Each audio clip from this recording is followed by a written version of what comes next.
The year 2023 sent ripples through the global defense community. China, a rising power in the East, announced its latest marvel of naval engineering, the Type 004 aircraft carrier.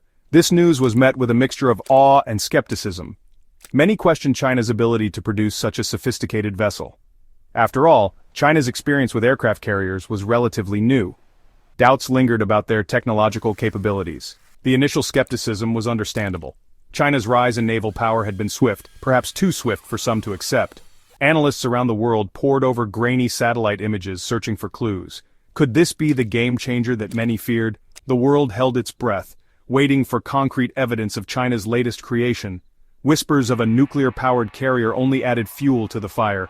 If true, it would mark a significant leap forward, placing China in an elite league of nations.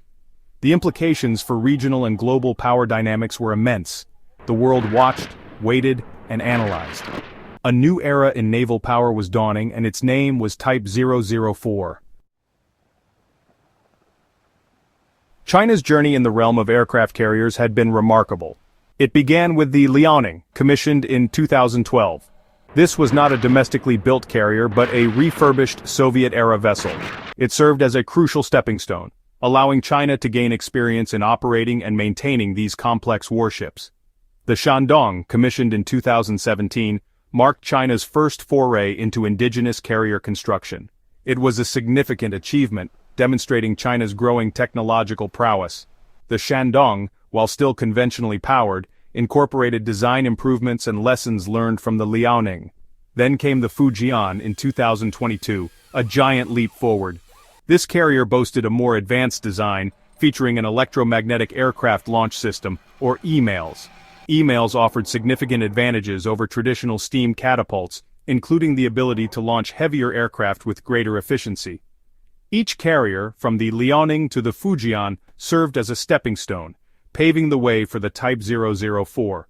China's relentless pursuit of naval power was on full display. The world took notice, recognizing the emergence of a new force to be reckoned with on the high seas.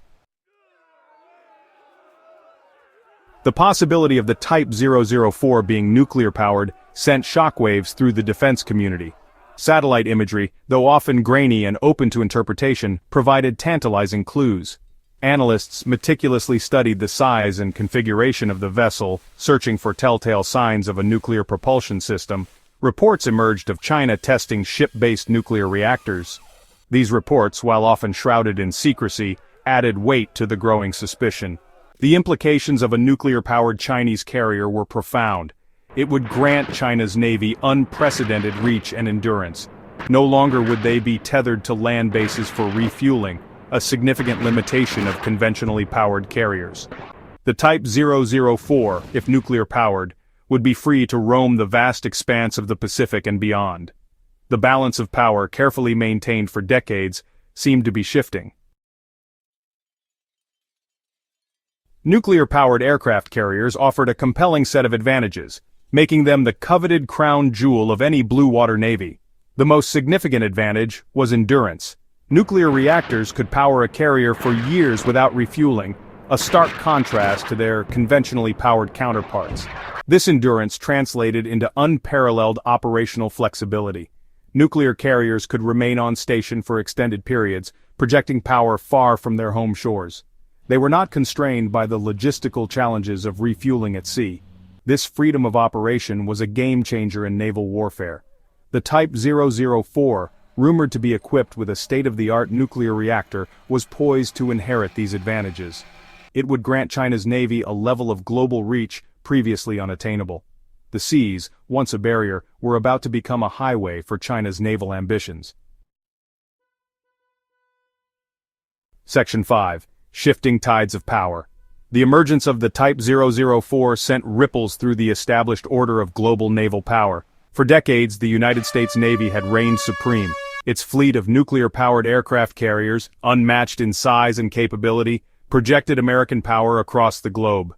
China's entry into the exclusive club of nations operating nuclear carriers threatened to upset this balance. The Type 004, with its advanced capabilities, signaled China's ambition to challenge American naval supremacy, particularly in the Indo-Pacific region. The geopolitical landscape was being redrawn. The Type 004 was more than just a warship. It was a symbol of China's rising might and its determination to reshape the global order. The world watched with a mixture of fascination and trepidation as this new era of naval rivalry unfolded. The Type 004 was not the end of China's naval ambitions. It was merely a stepping stone. Reports surfaced of a fifth carrier under development, the enigmatic Type 005. Details about this next-generation carrier were scarce, shrouded in secrecy. Speculation was rife. Analysts predicted even greater displacement, potentially surpassing American carriers in size. Some whispered of advanced technologies, such as laser weapons and hypersonic missiles, finding their way onto the Type 005. China's relentless pace of naval development was undeniable. The Type 004 was a testament to their ambition, but the Type 005 hinted at even greater aspirations. The message was clear. China was determined to build a navy capable of challenging any power on the high seas. The Type 004 was not merely a larger carrier, it was a technological marvel, showcasing the best of Chinese engineering and innovation. One of the standout features was the Electromagnetic Aircraft Launch System, or EMALS. This technology, a significant leap forward from traditional steam catapults, offered greater efficiency and flexibility in launching aircraft. Beyond EMALS, the Type 004 was rumored to be bristling with advanced sensors, communication systems, and electronic warfare capabilities. Artificial intelligence was expected to play a key role, enhancing situational awareness, automating tasks, and aiding in decision-making. The integration of unmanned vehicles, both aerial and underwater, was another area of focus. These drones would act as extensions of the carrier, providing reconnaissance, conducting strikes, and enhancing the carrier's overall combat effectiveness. The Type 004 was a glimpse into the future of naval warfare. Despite the awe-inspiring technological achievements embodied in the Type 004, challenges remained. Building a carrier was one thing. Operating it effectively was another challenge altogether. The sheer complexity of a nuclear-powered carrier demanded a highly trained and experienced crew. China, while making strides in naval training, still lagged behind the United States in experience. Building a cadre of skilled sailors, engineers, and aviators capable of operating a nuclear carrier would take time and sustained effort. Logistical support was another hurdle. Nuclear carriers, while offering unparalleled endurance, still required a complex logistical tale to support their operations.